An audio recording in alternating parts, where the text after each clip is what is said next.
دویم سوال دی ورور دا دی چې بس خلک چې چا سره لاس میلاو کې بیا په سینې لاس ایږدي. ګوره مصافحه کول، لاس د لاس سره میلاول، دا هغه کار دی چې شریعت په دې کې ترغیب ورکړی، بلکې په دې سره ګناهونه معاف کیږي. حدیث کې دا راځي، امام ترمذي راوړی دی، ما من مسلمین یلتقیان فیتصافحان، کله چې دوه مسلمانان میلاو شي یو بل سره لاس میلاو کي، الا غفر لهما قبل ان یفترقا، د جدا کېدو نه مخکې الله دوی ګناهونه معاف کړي. دا څومره معمولي عمل دی، څومره لوی اجر دی، دې نه زموږ اکثر مسلمانان پښتانه غافله دي. بلکې ګوره دې جومات ته دوه ملګري راغلو یو ځای، او بهر ته بیا ووتې او ورسره میلاو شو، لاس ورسره میلاو کړه، که مصافحه ورسره وکړه. څوک د سره لاره کې میلاو شو، السلام علیکم، لاس ورسره میلاو کړه، ګناهونه ورسره بخلی کېږي. نو دا خو پرېږده لاس میلاول، په خوله درته هم نه وایي. بل اوس دې ځای کې د جومات ته چې راکم دا کوڅه راتاویږي، دغه ځای کې زه را روان وم لمانځه، یو کس مې مخې له راغی، بلکل زما مخې له راغی داسې، نو چې مخې له راغی ما ته وایي ما ورته وویل ده ته څه، نو بعضو زما باره کې دا خبره کړې ده، وایي دی دا متکبر او دلته به چا سلام نه اچوي، دروغ دي ټول. نو اوس چې څوک دا د دې څه مخامخ دی له مخې له راغی، مخامخ او دا چل درته وکړي، او یا په یو سړي ته سلام اچي او هغه دله جوابونه نه درکوي، په خیر علي، دا غلطه طریقه ده. ښه ښکلی سلام کوئ او دا اشارې ده، او بس به درته نږدې دا جنډه اوچته کړي داسې، مخې له به دې راشي دا چل به درته وکړي. د دې څه مطلب دی؟ حدیث کې راځي په اشارو سره سلام کول دا، او دا سلوټونه او دا ګوتې، دا ټول د یهودو نصارو طریقه ده. دا هلې جایز دي چې کله یو سړی کوڼي ستا خبره نه اوري، نو هغه ته ورسره په لاس هم اشاره وکړي چې ته پته ولګي چې ما باندې سلام کوي، یا لرې ستا اواز ورته نه رسي. لکه یو سړی ګاډي کې ناست ته په روډ په غاړه ولاړ، خو په خوله به ورسره وایي، دې کوم شرط دا دی، ګورې دې کوم شرط دی، په خوله به ورسره وایي، دا لوړ به داسې نه اوچتې، السلام علیکم ورحمت الله، بس دا پوه شو چې وایي دی سلام اچي، هغه ورته وعلیکم سلام.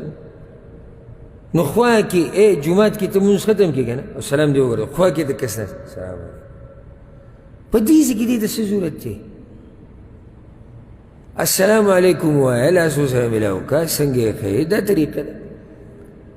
نو دا او یا د سترګو اشارې، دا روزي خوځول، او په خیر علي د سلام نه مخکې ویل، دا صحیح ده. په خیر علي خوشتي ویلی شي شریعت کې، هېڅ خبره نه ثابت دي. پیغمبر صلی الله علیه وسلم به هرکلی وي ملګرو ته په خیر به وتې، خو د سلام نه بعد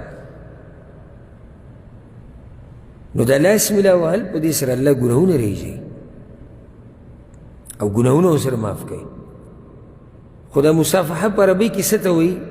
د یو لاس ورغوی لګېده د بل لاس سره، بس دې سره مصافحه ختمېږي چې تا د یو مسلمان سره لاس میلاو کو، لاس په لاس کې ورکو، نو بس خبره ختمه شو. دلته دا خبره هم یاده کوي، مخې ته خبره راغله نو ذکر به کوي. یو ادب د مصافحې دا دی چې مصافحه به ښه ښکلې په ډوب لاس کې. ډوب لاس څه مطلب دی؟ یعنې لاس به ښه پوره ورکړي، بس داسې دا ته به وایي چې یېرېږي چې را ګوتې دې څوک پرې کوي کسې چل کېږي، نو داسې ده، یا درې ګوتې، یا تا به له لاس وله نیولی نه لاس مصافحه به شي نه، دی به بیا راکوي. نو داسې چې مصافحه ورغوې د ورغوي سره لګېده، دې ته مصافحه وایي، دا مصافحه وي. بیا د پیغمبر صلی الله علیه وسلم طریقه دا و چې دا لاس به زر پرېښودو هم نو ملګري له چې څو پورې به هغه نه و پرېښودی. او دم د یو خوش اخلاقه انسان نه ښیي چې ده سره کله میلاویږي، که مصافحه کې که غاړه سره میلاوي، خو ډېر په جوش کې دې مخامخ سړي ته محسوسه کړي چې موږ ستا په میلاوېدو او تاسو سره په ملاقات باندې څه یو خوشحاله. ښه دې بعضو سره چې لاس دا مخ به یې هم راچولی او درې ګوتې، یا بعضو سره چې لکه غاړه میلاوی، سوډانیانو هغه طریقه نه، سوډانیانو دي که اوږه باندې لاس ایږدي، وبه دې درېږي بس ختم مخې ته مه راځه.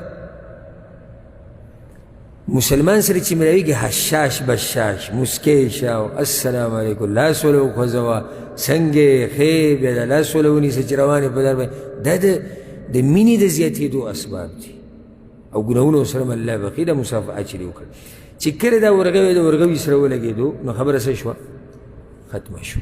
د دې نه بعد په سینه لاس یې ښوده دا د سلفو نه دي ثابت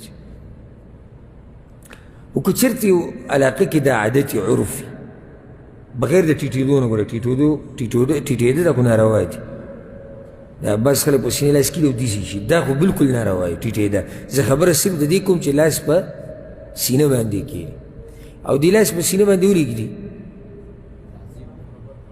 یعنې چې ستا ځای دلته دی تا سره موږ محبت کوو او دلته یو فایده بعض وی ادب دا دی چې ته منځي کې ولاړې نو لاس ته نامه نه لاندې کېده وی دې کې عجزي ده او دا یې دپاره کمزوري روایت پیش کوي نو بیا د عجزي دلته چې انسان سره میلاویږي بیا ولې لاس پسې نه یږدي دلته بیا ولې لاس ته نامه نه لاندې نه یږدي دلته چې دا لاس نه یږدي دا یو ادب یې کوي.